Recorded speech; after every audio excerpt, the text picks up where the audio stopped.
Well, joining us now, Democratic strategist Dave Jacobson and Republican consultant John Thomas, also known as the Two Wise Men. We've had them throughout this election campaign, and it is good to have you back with us. Let me just pick up on the TPP point. Dave, should this indeed happen and Donald Trump follow through with it, it would be the beginning of the dismantling of the Barack Obama legacy.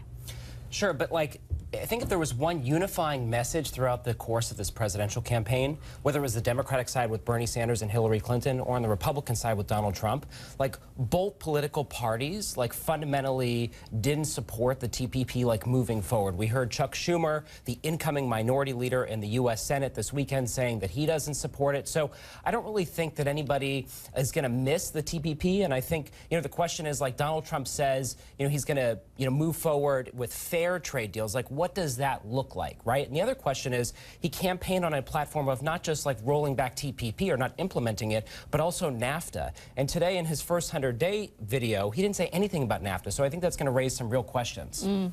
Donald Trump, Dave's right. Donald Trump was a trailblazer against TPP. Donald Trump was against TPP before Hillary Clinton was against TPP. Right.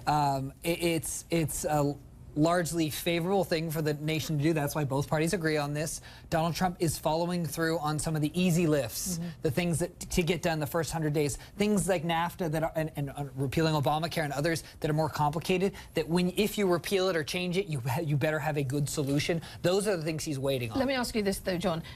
Does the American public fully understand TPP? So in other words, for it to die, would they understand that it won't lead to jobs turning up overnight? Do they truly understand? I don't think they do, because there's a lot of pieces to the TPP, but I think they realize overall it's not giving them what they want. They want America to come first, and they don't feel that TPP does that.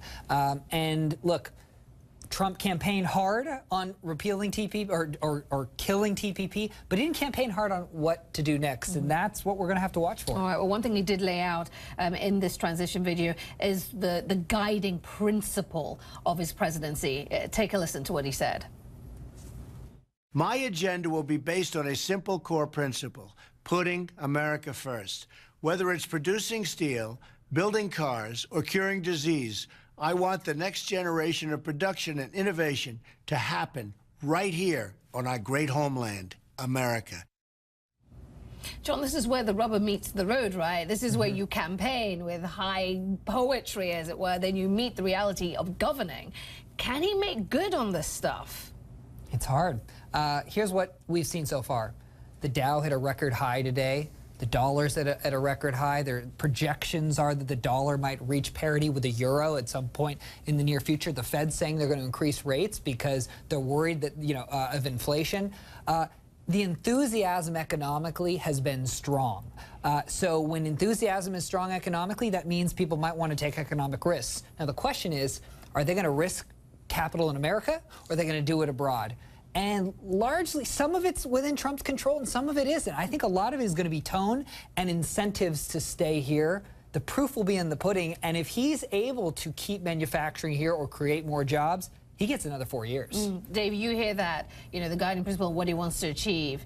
And you think what? I think it's a broad platitude, but there's no meat on the bones, right? What he largely outlined were executive directives, but it wasn't necessarily any mention in how he's going to sort of work with Congress, right? He didn't mention Speaker Ryan or Leader Mitch McConnell, right?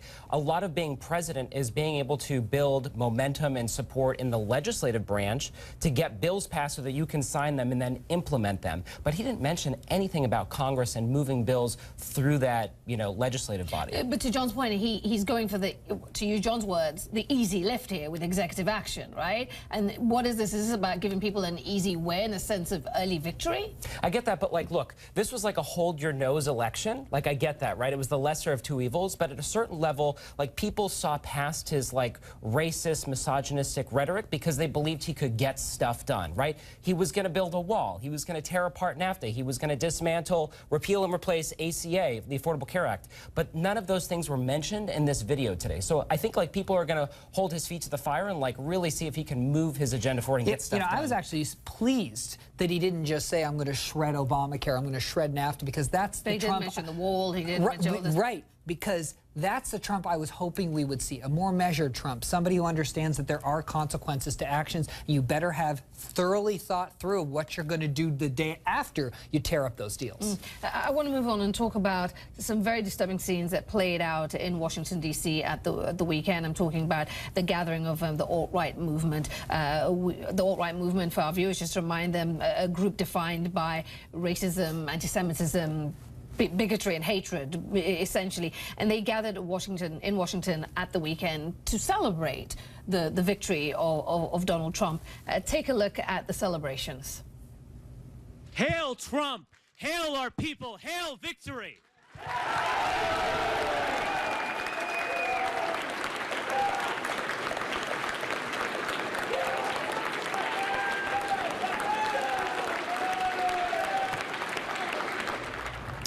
Nazi salutes on display there by some there in the crowd, and some deeply offensive language that was used in remarks that were aired and that were shared during that gathering.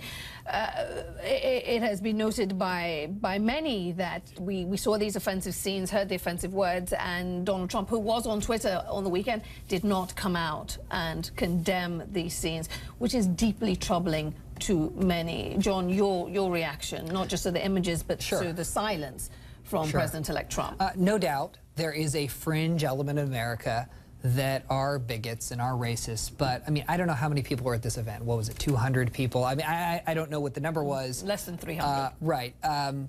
It's, to use Hillary's words, deplorable. It really is, and it's despicable. Why didn't he condemn it? Well, it's a good question. I can see both sides of the argument. On the one hand, you don't want to give these people attention. You don't want to make them seem bigger than they are, because it's just a couple lowlifes that do live in basements that came together and did stupid things. On the other hand, the president does set the tone, so he's walking a delicate line. My guess is he's going to watch to see how this story evolves, if it grows into something bigger. If he doesn't denounce it, it's a major mistake. Dave, do you take that line?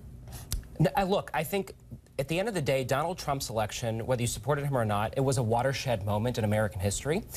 In his election night speech, where he sort of talked about bringing people together, unifying the country, right? Like, we haven't seen that message beyond election night. And I think this was an opportunity, right? There's a real vacuum with the Donald Trump transition. Like, he's not commenting on these protests that we're seeing across the country. He said, stop it, on 60 Minutes. But beyond that, like, he's not addressing head-on the problem. He's not addressing some of these, like, you know, the hate speech across the country, or these racist elements, the alt-right movement that's sort of been, you know, born out of his campaign. And I think that's a real significant challenge. I think it underscores the fact that, like, he's not really unifying the country in any sense. Like, he's fanning the flames of the divisions that are pitting us against one another. But the same thing can be said about President Barack Obama, who's, you know, when there were protests in the streets and they were burning things down and rioting, where was the president saying, don't riot, don't do things? You know, he didn't speak, and there were a hell of a lot more people than 200 making that as noise. Yeah, but you're not really are we going to that place where we're trying to compare the two? I mean, bear in mind the ugliness of what we saw in Washington, D.C.,